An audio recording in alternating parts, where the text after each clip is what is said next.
नमस्कार, बुलेटिन में आपका स्वागत है। मैं हूं आपके साथ आशा सरमाल। चलिए शुरुआत करते हैं बुलेटिन की। मुख्यमंत्री त्रिवेंद्र सिंह रावत ने केंद्रीय बजट 2021-22 पर बोलते हुए कहा कि विपरीत परिस्थितियों में बहुत ही समावेश बजट जो है वो प्रस्तुत किया गया। प्रधानमंत्री श्री नरेंद्र मोदी और केंद्रीय वित्त मंत्री श्रीमती निर्मला सीतारमण पर उनको धन्यवाद देते हुए मुख्यमंत्री ने कहा कि बजट में प्रधानमंत्री की मजबूत इच्छा शक्ति दिखाई देती है और मुख्यतः 6 स्तंभों पर आधारित इस बजट में आधारभूत संरचना के विकास, रोजगार सृजन के साथ ही गांव और किसानों का ख्याल रखा गया है। इस बजट को सभी देशवासियों की आशंकाओं का बजट कहा जा सकता है और मुख्यमंत्री ने कहा कि बजट से स्वस्थ और सुरक्षित भारत की परिकल्पना पूर्ण होगी। मंत्री जी ने केंद्रीय बजट को आज प्रस्तुत किया है और मुख्य रूप से इस बजट के 6 स्तंभ हैं। पहला हेल्थ केयर में 137% की वृद्धि की गई है। जो आधारभूत संरचना है उसमें भी 34.5% की वृद्धि की गई है। समावेशी विकास, नवाचार, मानव पूंजी में नवजीवन का संचार और न्यूनतम सरकार अधिकतम शासन, इन 6 स्तंभों पर विशेष फोकस किया गया है और इसलिए मैं सबसे पहले माननीय प्रधानमंत्री जी का, वित्त मंत्री जी का बहुत बहुत धन्यवाद देता हूं कि उन्होंने कोरोना जैसी महामारी के बावजूद और इन विपरीत परिस्थितियों में भी एक ऐसा बजट देश को दिया है जो भारत की विकास दर को बढ़ाएगा, रोजगार सृजन पैदा करेगा और किसानों और गांवों का ध्यान रखने वाला, ख्याल रखने वाला ये बजट है जो कुल मिलाकर देश की जो बुनियादी ढांचा है उसको मजबूत करेगा और जो स्वस्थ भारत की परिकल्पना है, सुरक्षित भारत की कल्पना है, वो इससे पूर्ण होगी। तो पहले मेट्रो लाइट, फिर रोपवे और अब नियो मेट्रो। राज्य सरकार ने देहरादून में प्रस्तावित मेट्रो प्रणाली की तकनीक में तीसरी बार बदलाव किया है। सीएम आवास में हुई बैठक में मुख्यमंत्री त्रिवेंद्र सिंह रावत ने कैबिनेट मंत्री मदन कौशिक के साथ ही शासन के उच्च अधिकारियों के साथ देहरादून में मेट्रो नियो के संचालन के संबंध में चर्चा की। मुख्यमंत्री के देहरादून शहर में यातायात के बेहतर संसाधनों की उपलब्धता के लिए समेकित जो प्रयास हैं उनकी जरूरत बताते हुए इस दिशा में प्रभावी पहल की जरूरत बताई गई। मुख्यमंत्री ने इस संबंध में Uttarakhand metro rail urban infrastructure and building construction corporation को मेट्रो नियो के संचालन से संबंधित कार्य योजना और डीपीआर तैयार करने के भी दिशा निर्देश जारी कर दिए।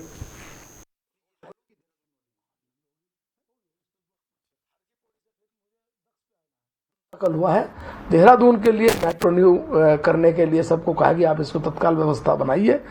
हरिद्वार के लिए पीआरटी को ओके है, उसके लिए ईओआई जारी हो गया है और ऋषिकेश और हरिद्वार के बीच में अभी कहा है कि आप उसको जो आपने जारी किया है आप उसको एक बार देखिए। उससे अलग रेलवे से भी बात करिए और अगर रेलवे और हमारे बीच में क्या होता है तो अगली बैठक में वो रेलवे की बताएंगे कि हम रेल की जो पटरी आ रही है एग्जिस्टिंग है उसी पे यदि हम लोगों को अलाउ हो जाए तो उसका जो कैसे हो सकता है इस पर भी विचार हुआ। रोपवे जो हमारा नीलकंठ रोपवे और चंडी देवी रोपवे उसकी ओके हो गया है, वो भी काम हो गया। तो इस प्रकार से इसमें काफ़ी तेज़ी से आगे बढ़। ये भी तो मेट्रो ही होता है, मेट्रो के ही स्वरूप होते हैं सारे। ये मैंने कहा ना, मेट्रो एक मेट्रो हो गया कि जो बड़े शहरों के लिए है जिसके लिए काफ़ी खर्चा होता है। एक हो गया लाइट मेट्रो जो उससे थोड़ा सा हल्का होता है, यानी जितनी आवश्यकता उसमें। एक ये मेट्रो न्यू आ गया, तो ये मेट्रो के स्वरूप हैं। तो अब हमने पहले हम रोपवे पे चले गए थे कि हम रोपवे करेंगे, लेकिन इस बीच में भारत सरकार ने इस नई टेक्नोलॉजी को और अनुमति दे दी है। पहले अनुमति नहीं थी और नासिक में इसके लिए ओके हो गया है अभी नासिक का जो काम। तो उस आधार पर देहरादून जैसे शहर के लिए भी अच्छा है। केवल राजपुर रोड को हम इसमें से अलग किया हमने। तो केंद्र सरकार ने अपना बजट पेश किया है और बजट को लेकर नेता प्रतिपक्ष इंदिरा हृदयेश ने कहा कि इस बजट से जनता को काफी उम्मीदें थी, लेकिन केंद्र सरकार से निराशाजनक बजट पेश किया है और जिससे सभी लोग निराश दिखाई दे रहे हैं। इस बजट में केवल उन्हीं को लाभ पहुंचाया गया जहां पर आगामी विधानसभा चुनाव होने वाले हैं। जिस प्रकार से कोरोना काल में लोगों को परेशानी हुई थी, लोगों को उम्मीद थी कि केंद्र सरकार का बजट जनता के हितों में होगा, लेकिन पूर्ण रूप से निराशाजनक बजट पेश किया गया। नेता प्रतिपक्ष ने कहा कि राज्य सरकार भी उत्तराखंड का बजट केंद्र सरकार के आधार पर ही पेश करेगी और वह भी निराशाजनक होगा। कि अभी सब बजट के हाइलाइट्स मैंने देखी, बहुत निराशाजनक बजट है। मध्यम वर्गीय व्यक्ति के लिए महंगाई बढ़ी है, उन्हें कोई राहत नहीं मिली। और जो सरकारी कर्मचारी हैं, सालों से ही उम्मीद कर रहे थे इनकम टैक्स में उन्हें रिलीफ मिले, पर कोई रिलीफ उन्हें नहीं दी गई है। केवल एक सेंटेंस कहा गया, 75 साल से ऊपर के लोगों का इनकम टैक्स रिटर्न नहीं भरा जाएगा, उन्हें ही राहत मिलेगी। तो जो सरकारी नौकरी में लंबे समय से थे और बीच बीच में आय और भत्ते के कारण तनख्वाह बढ़ जाती है, उन्हें किसी प्रकार की राहत नहीं दी गई। सभी में सेस लगा दिया गया। एग्रीकल्चर में सेस लगाया गया तो दाल, चना, मटर सब महंगा हो गया। इसके पेट्रोल डीजल में सेस लगाया गया तो उनके दाम बढ़ गए, पेट्रोल के और डीजल के दाम बढ़ गए। महंगाई को कम करने की बजाय महंगाई और बढ़ जाएगी।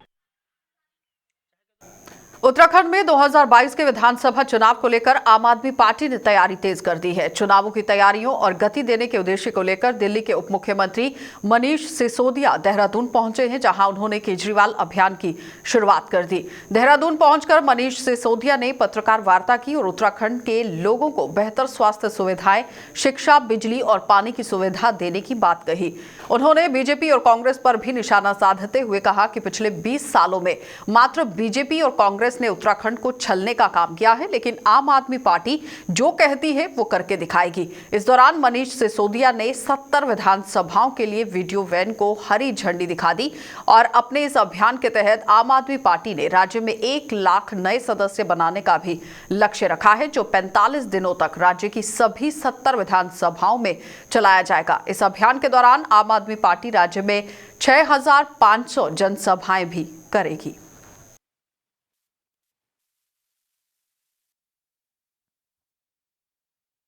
सबसे बड़ा जनसंपर्क अभियान रहेगा उत्तराखंड में आम आदमी पार्टी का।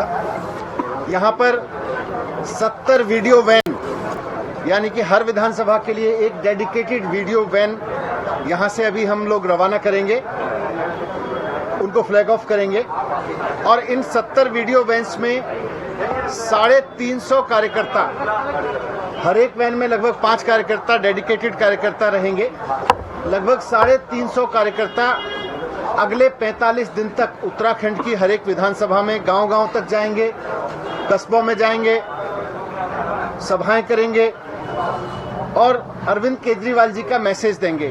उत्तराखंड में भी केजरीवाल कैंपेन के तहत अरविंद केजरीवाल जी का मैसेज देंगे कि किस तरह से कांग्रेस और भारतीय जनता पार्टी ने पिछले 20 साल में उत्तराखंड के लोगों के सपनों को तोड़ा है, यहाँ के संसाधनों को लूटा है, यहाँ के लोगों को यहाँ से पलायन करने पर, बेरोजगारी की परिस्थिति में पलायन करने पर मजबूर किया है। और ये भी संदेश देंगे कि किस तरह से केवल 5 साल 6 साल के अवसर मिलने पर अरविंद केजरीवाल जी ने दिल्ली में बदलाव किए, वहाँ के स्कूलों से लेके, अस्पतालों से लेके, बिजली पानी तक। उत्तराखंड में केजरीवाल कैंपेन का मतलब यही है कि उत्तराखंड में भी अच्छे स्कूल, उत्तराखंड में भी केजरीवाल का मतलब है उत्तराखंड में भी अच्छे मोहल्ला क्लिनिक, गांव-गांव में अच्छे सरकारी अस्पताल, यहाँ के संसाधनों का सदुपयोग, यहाँ के लिए रोजगार, यहाँ के लोगों के लिए ऐसी नीतियां बनाना ताकि यहाँ के लोग यहीं पे अच्छे जीवन व्यतीत कर सकें। पूर्व मुख्यमंत्री हरीश रावत का नगर में पहुंचने पर कांग्रेस कार्यकर्ताओं ने स्वागत किया। पूर्व मुख्यमंत्री खखटीमा जा रहे थे और इसी दौरान कांग्रेस कार्यकर्ताओं ने एक ढाबे पर एकत्रित होकर हरीश रावत का भव्य स्वागत किया। पत्रकारों से बात करते हुए हरीश रावत ने सरकार पर निशाना साधा और किसानों की पैरवी करते हुए गन्ने का भुगतान, धान के भुगतान जैसी कई मुद्दे यहां पर उठाए। उन्होंने प्रदेश की बीजेपी सरकार पर आरोप लगाया कि कांग्रेस सरकार में जो किसानों की सुविधाओं के लिए चक्र बनाया गया था, वह भाजपा सरकार ने तोड़ दिया। उन्होंने कहा कि कृषि बिल के जरिए सरकार किसानों का उत्पीड़न कर रही है।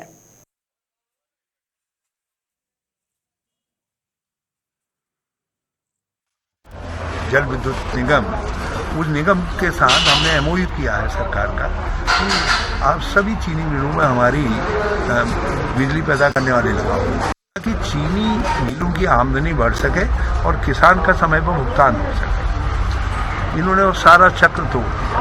तो आज गन्ना किसान भी त्रस्त है और किसान भी त्रस्त है। देश में किसान त्रस्त है और उत्तराखंड के अंदर गन्ना किसान त्रस्त है। कांग्रेस उनके साथ है। इस लड़ाई को लड़ बजट पूरी तरीके से निराश है। तो पहाड़ों की रानी मसूरी में भी कोविड-19 का पहला टीका सिविल अस्पताल के वरिष्ठ चिकित्सक को लगाया गया, जहां उनके साथ ही महिला चिकित्सक को भी टीका लगाया गया और साथ ही अस्पताल के समस्त डॉक्टर और अन्य स्वास्थ्य कर्मियों में भी टीके को लेकर काफी उत्साह देखा गया। जिन चिकित्सकों ने टीका लगवाया है उनका कहना था कि स्वदेशी वैक्सीन का मसूरी में प्रथम टीका लगवाने का सौभाग्य उन्हें मिला है और साथ ही कहा कि स्वदेशी वैक्सीन बेहद प्रभावशाली और सेफ है।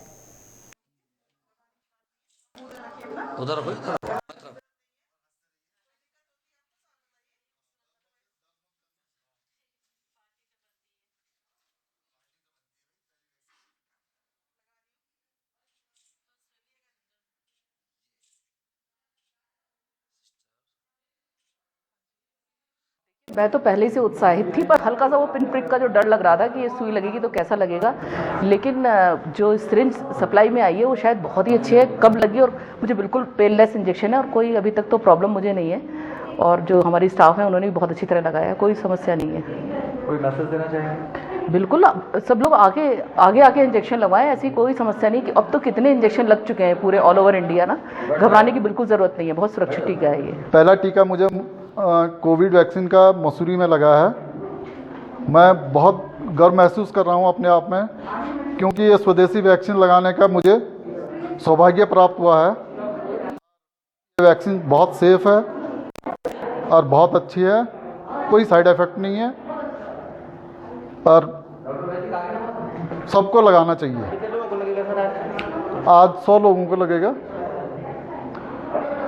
देखते हैं उसमें से हमारे कुछ आशाएं आंगनवाड़ी हैं जो फील्ड में है, पोलियो प्रोग्राम भी चल रहा है, लेकिन कोशिश ये रहेगी हमारी कि 12 बजे के बाद वो लोग भी आ जाएंगे और उनको भी लगाया जाएगा।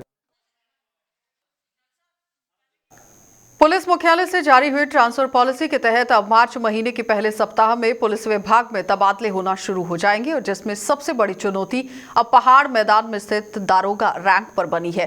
दरअसल गढ़वाल मंडल के 7 जिलों में से देहरादून और हरिद्वार जिले में 150 से ज्यादा दारोगा हैं, जिनको मैदानी जिलों में 8 साल से भी ज्यादा का समय हो चुका है। लेकिन इसी से सापेक्ष अन्य जो 5 जिले हैं, इसमें मात्र 40 ही दारोगा हैं जिनको मैदान में तैनाती मिलनी है, जिसको लेकर ये देखना बहुत जरूरी है। और अब पहले चरण में उन्हीं दारोगाओं का नंबर पहाड़ में चढ़ने के लिए आएगा जिनका सबसे ज्यादा समय मैदान में बीत चुका है। हमारे ऑफिस में पूरा का पूरा सूची तैयार की जा रही है। जिन लोगों का समय अवधि जो है पूरी हो गई है पहाड़ में और प्लेन में, उनका स्थानांतरण किया जाएगा और उसमें नीति अपनाई जाएगी। वो ये की जा रही है क्योंकि नीचे से ऊपर जाने वाली संख्या अधिक है, तो जो सबसे पुराने लोग हैं वो सबसे पहले पहाड़ में भेजे जाएंगे और संख्या को पूरा का पूरा बैलेंस किया जाएगा और बहुत जल्द आप लोगों के सामने ट्रांसफर लिस्ट होगी। परिवहन विभाग द्वारा सड़क सुरक्षा महाअभियान के तहत रुड़की में बाइक रैली निकाली गई है और जिसे नगर विधायक प्रदीप बत्रा ने हरी झंडी दिखाकर रवाना किया। इससे पूर्व विधायक ने सभी को यातायात नियमों का पालन करने की शपथ भी दिलाई। दरअसल प्रदेश भर में परिवहन विभाग द्वारा सड़क सुरक्षा महाअभियान चलाया जा रहा है, जिसमें लोगों को यातायात नियमों के प्रति जागरूक किया जा रहा है।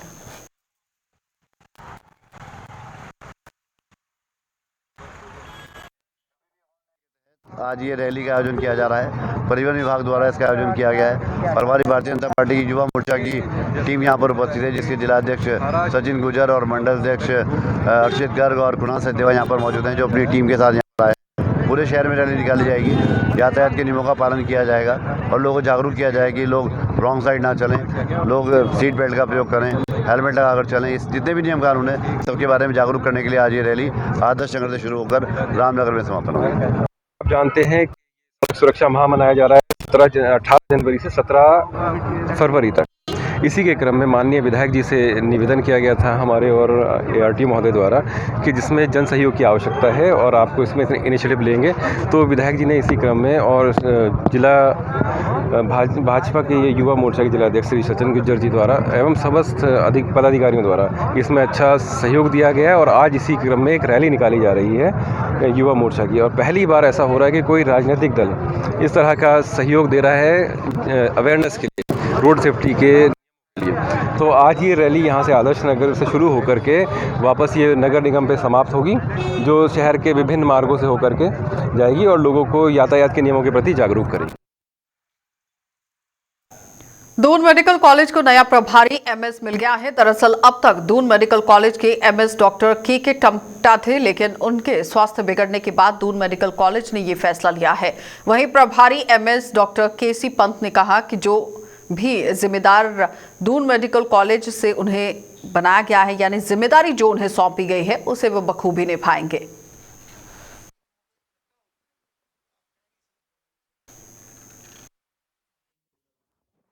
तो कॉलेज प्रशासन की तरफ से आदेश हुए हैं और जो हमसे उनकी उम्मीदें हैं उनमें टीम वर्क के रूप में काम करते हुए हम उसको पूरा करेंगे। जो जनता की अपेक्षा, गरीब मरीजों की अपेक्षाएं हैं, जनप्रतिनिधियों की अपेक्षाएं, हमारे उच्च अधिकारियों की अपेक्षाएं हैं, उनको हम सब तरह से मिलजुल करके एक टीम वर्क के रूप में काम करते हुए पूरा करेंगे। शिकायतें नहीं है, उनको जानकारी नहीं हो पाती है, कम्युनिकेशन गैप है, उनको मालूम है नहीं हो पाता कि ये सुविधाएं हमारे वहाँ है। हम कोशिश करेंगे, हमारे वहाँ काफ़ी बड़ा डिपार्टमेंट है, जनप्रतिनिधियों या ये हमारे जनसंपर्क अधिकारी हैं, हमने बहुत अच्छी टीम है हमारे पास, हमारे वो लोग काफ़ी अनुभवी हैं। तो हम ये चाहेंगे जब भी किसी को कोई परेशानी हो, कोई नया व्यक्ति आता है, दूर दराज से आता है, पहाड़ों से आते हैं, तो हमारे जनप्रतिनिधि हैं, जो हमारे जनसंपर्क अधिकारी हैं, उनके वरिष्ठ अधिकारी हमारे महेंद्र भंडारी जी हैं, उनकी पूरी टीम वर्क करती है। तो कम्युनिकेशन गैप होता है तभी ये चीज़ें हो जाती हैं, वरना सुविधा तो अगर है तो मरीजों के लिए ही है, गरीबों के लिए है, शासन ने दे रखी है, उनको बांटना है। पर यह है कि समय पर अगर वो मिल जाती हैं तो शिकायतें होने का प्रश्न नहीं होता। किसान आंदोलन की आग में वैसे तो कई राजनीतिक दल अपनी सियासी रोटियां सेक रहे हैं, लेकिन कांग्रेस द्वारा भी लगातार किसानों का समर्थन किया जा रहा है। इस मसले पर कांग्रेस नेता राहुल गांधी के ताजे बयान को लेकर बीजेपी की ओर से भी खूब हल्ला मचाया जा रहा है। इस मसले पर JK 24/7 न्यूज के संवाददाता जसवीर सिंह ने कांग्रेस के खानपुर विधानसभा प्रभारी शोभाराम से खास बातचीत की है। क्या कुछ बातचीत हुई है, जरा देख लीजिए। दिल्ली में कृषि कानूनों के खिलाफ चलाए जा रहे आंदोलन को करीब 2 माह से ज़्यादा का समय बीत गया है। गणतंत्र दिवस पर जो हालात बिगड़े वो भी पूरी दुनिया ने देखे। अब लगातार किसान आंदोलनरत हैं और कहीं ना कहीं कांग्रेस खुले तौर पर सपोर्ट कर रही है। राहुल गांधी का बयान आया है कि किसानों को 1 इंच पीछे हटने की जरूरत नहीं है, मैं किसानों के साथ हूं। इसे लेकर के कहीं ना कहीं खलबली भी मची हुई है। साथ में बीजेपी की तरफ से आरोप भी लगाए जा रहे हैं कि कांग्रेस किसानों को भड़का रही है। हमारे साथ में जुड़े हुए हैं खानपुर विधानसभा प्रभारी शोभाराम जी, आज उनसे बात करेंगे। शोभाराम जी, जिस तरह का बयान आपके पार्टी के बड़े नेता का भी आया है, उसे लेकर के बीजेपी सवाल उठा रही है कि किसानों को पूरी तरह से भड़काया जा रहा है, क्या कहेंगे? देखिए, ये बात जो है भाजपा गलत कह रही है। आपको पता होना चाहिए, जब पड़ोसी के घर में कोई दुख तकलीफ होती है तो उसका पड़ोस का ही आदमी उसके साथ आता है, खड़ा होता है, दुख दर्द उसका पूछता है। ऐसा नहीं, किसानों के साथ तो खड़ा होना ही है, हम उसके साथ हैं। किसानों के साथ में उनके ऊपर कितना अत्याचार हो रहा है, कितना जुर्म ढह रहा है। 2 महीने हो गए, एक राजा ने इतनी हठधर्मी पैदा कर दी। आज इतना तो अंग्रेज़ों ने भी नहीं किया था, अंग्रेज़ों के टाइम पर भी नहीं हुआ था कि आप उनकी बात नहीं सुनते। अरे आप कम से कम उनकी बात सुनिए तो सही। गणतंत्र दिवस पर जो हुआ है उसे लेकर के तो कहीं ना कहीं पूरी दुनिया ने देखा, जो उत्पात मचागा और खासकर जिसके लिए कांग्रेस ने भी कहीं ना कहीं बलिदान दिया, यानी आज़ादी की लड़ाई में उस झंडे का अपमान किया। आप नहीं मानते अपमान हुआ है? बहुत अपमान हुआ है और हम बहुत उसकी निंदा करते हैं। दूसरी बात है, जिस तरीके से प्री प्लानिंग करके पहले से ही आपने देखा होगा सोशल मीडिया पर भी आया है, वो लोग कौन थे उनकी पूरी इंक्वायरी की जाए ना, उनके खिलाफ जांच बैठाई जाए, उनको जेल में डाला जाए। जिन लोगों को पूरी साजिश के तहत उन्होंने प्लानिंग कर ये प्रोग्राम को अंजाम दिया, उनके खिलाफ कार्रवाई होनी चाहिए। क्यों नहीं करते हैं लोग? कांग्रेस की जो है सच्चे दिल से जो है मांग करती है कि उनके खिलाफ कार्रवाई होनी चाहिए। क्यों नहीं कर रहे? उत्तराखंड में इस आंदोलन को लेकर के कांग्रेस ने कई बार घेराव भी किया, कोई नतीजा, यानी क्या इससे कहीं ना कहीं आंदोलन को ताकत मिली है? बड़ी ताकत मिली है, किसानों के साथ खड़े। कांग्रेस हमेशा कंधे से कंधा मिला करके किसानों के साथ खड़ी है और आगे भी खड़ी रहेगी जब तक ये तीनों काले कानून जो है वापस नहीं होंगे। किसानों के साथ कांग्रेस खड़ी है और हमारे अध्यक्ष जी भी दिन रात जो है, और जो है पूर्व मुख्यमंत्री हरीश रावत जी भी, वो कहीं ना कहीं ऐसा नहीं है, कांग्रेस के साथ खड़े हैं, उनके सुख दुख में साथ खड़े हैं। हम पीछे नहीं हैं और हम आगे भी ऐसे ही खड़े रहेंगे। आपको लगता है कि ये आंदोलन निर्णायक उस पर पहुँचेगा? क्योंकि अभी तक भी सरकार किसी भी चीज़ को मानने को तैयार नहीं है, खासकर जो किसान मांग है, यानी कि तीनों बिल वापस लेने की, उस पर तो टस-तमस हो नहीं रही है। कांग्रेस भी कहीं ना कहीं सपोर्ट कर, लेकिन ऐसा क्या किया जाए कि जो किसानों की बात रह जाए? देखिए, आपने देखा होगा फुंसी बनती है, फिर फोड़ा बनता है, तो उसका ऑपरेशन भी होता ही है, ऑपरेशन भी होता है, इलाज होता है। चलिए, तो शोभाराम जी ने साफ तौर पर यह भी कहा है कि कांग्रेस पूरी तरह से किसानों के साथ है और इस पूरे जो फसाद हुआ, यानी कि जो तांडव मचा हुआ, उसके लिए जिम्मेदार भी इन्होंने बीजेपी को ठहरा दिया है। ये अलग बात है कि पूरे मामले की जांच पड़ताल की जा रही और तरह तरह की इसमें कहीं ना कहीं सवाल खड़े किए जा रहे हैं। साथ में एक बात और कही है कि इस आंदोलन का नतीजा कुछ भी रहे, लेकिन जब कोई फुंसी फोड़ा, यानी कि जब कोई बीमारी आती है तो उसका इलाज भी होता है। आप समझ गए होंगे किसकी तरफ इशारा है। जसप्रीत सिंह, जगह 24 लक्सर। तो कृषि कानूनों के खिलाफ और राकेश टिकैत के समर्थन में किसान संघर्ष समिति के सैकड़ों कार्यकर्ताओं ने समिति के राष्ट्रीय अध्यक्ष चौधरी कीरत सिंह की अगुवाई में लक्सर नगर में जुलूस निकालकर प्रदर्शन किया। कार्यकर्ताओं ने केंद्र की मोदी सरकार को किसानों का दुश्मन बताते हुए इसके खिलाफ जमकर नारेबाजी की। इनका कहना था कि अगर तीनों काले कानून लागू हो गए तो किसान बर्बाद हो जाएंगे।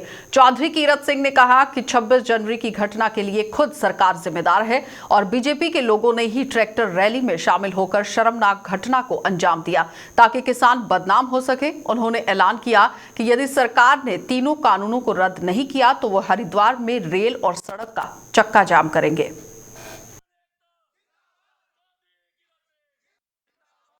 मूल मकसद यही है कि जो किसानों पर अत्याचार हो रहा है वो बर्दाश्त नहीं है और जो भी कृषि बिल हो, हमारे 3 कृषि बिल हो, वह वापस होने चाहिए।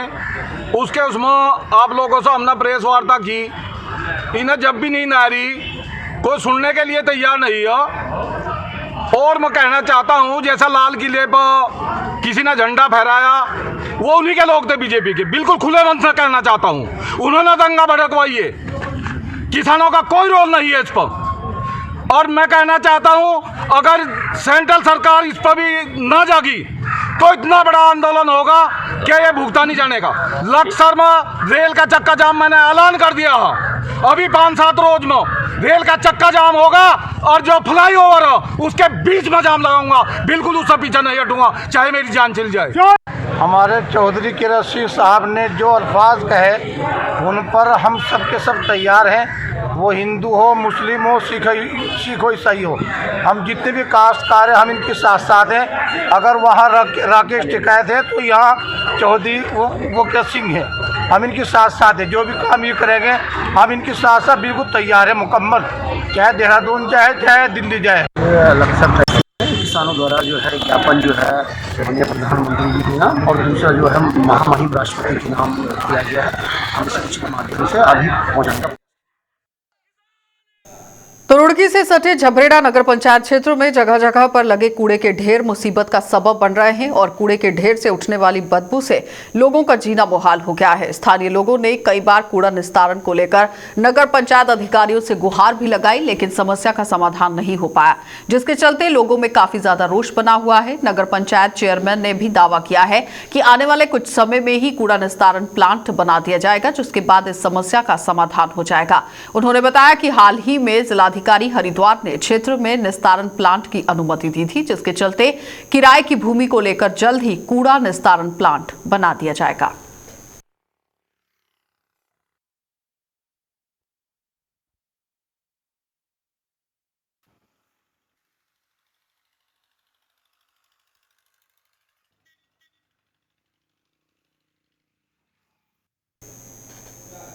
डोईवाला के भानियावाला में महिला समूह नारी शक्ति स्वरूपा महिला प्रदेश संगठन की बैठक हुई, जिसकी अगुवाई प्रदेश अध्यक्ष गीता मौर्य ने की। बैठक में महिलाओं को आत्मनिर्भर बनाने और महिला समूह में महिलाओं को जोड़कर रोजगार उपलब्ध कराने को लेकर चर्चा की गई। इसके साथ ही महिलाओं के समूह द्वारा तैयार किए गए उत्पादों को बाजार उपलब्ध कराने को लेकर भी विस्तार में चर्चा की गई। बैठक में महिला समूह से जुड़ी हुई विकासनगर, ऋषिकेश, देहरादून, रुड़की और डोईवाला के सदस्यों ने भी भाग लिया। नारी शक्ति स्वरूपा महिला समूह संगठन की प्रदेश अध्यक्ष गीता मौर्य ने कहा कि आज सरकार भी महिलाओं की बेहतरी के लिए कई योजनाएं संचालित कर रही है और महिला समूह को रोजगार उपलब्ध कराने के लिए ऋण उपलब्ध कराया जा रहा है, जिससे समूह की महिलाएं अपना हुनर तराश कर रोजगार स्थापित कर परिवार की आय को यहां बढ़ा रही हैं और समाज में भी अपना नाम कमा रही हैं। और जो हमारा ये नारी शक्ति स्वरूपा महिला प्रदेश संगठन बना है, ये केवल महिलाओं के हित में, मतलब उनकी क्या क्या ज़रूरतें हैं और वो कैसे उनकी मतलब रोज़गार से जोड़ना उनको, और उनको मतलब एक उनके हित में काम करने के लिए ये संगठन हमने बनाया है। और इसमें संगठन में हमारे पूरे प्रदेश की महिलाएं जुड़ रही हैं और इसका एक अच्छी सोच रहेगी कि हम कैसे एक दूसरे की मदद कर सके। नारी शक्ति स्वरूपा महिला प्रदेश संगठन की सशक्तिकरण, इनकी आर्थिक और सामाजिक स्थिति जो मतलब सामाजिक में जो इनकी स्थिति है उसको दर्ज कराना है। कुछ महिलाएं ऐसी हैं जो इनमें बहुत सारा हुनर है और वो फिर भी आर्थिक रूप से मतलब आर्थिक रूप से कमज़ोर हैं, तो हम उनकी जो उनका हुनर है उसको पहचान कर उनको मतलब उनका एक महिला हाट के रूप में उनको आजीविका देने का प्रयास करेंगे, ताकि वो अपनी आर्थिक स्थिति सुधार सकें और अपने बच्चों को अच्छी से शिक्षा दीक्षा दे सकें, जिससे उनका समाज में भी एक स्तर ऊंचा होगा। और हमने हमारे जो नारी शक्ति स्वरूपा महिला प्रदेश संगठन है उसने एक निर्णय लिया है कि हमारे जो गरीब तबके के बच्चे हैं, गरीब महिलाएं हैं, उनको हम हर संभव उनकी जितनी भी मतलब जो भी समस्या होगी उसका समाधान करने का कोशिश करेंगे। और हमने एक चलिए, बुलेटिन में फिलहाल इतना ही। देश और दुनिया की खबरों के लिए आप देखते रहिए JA 24/7 न्यूज़।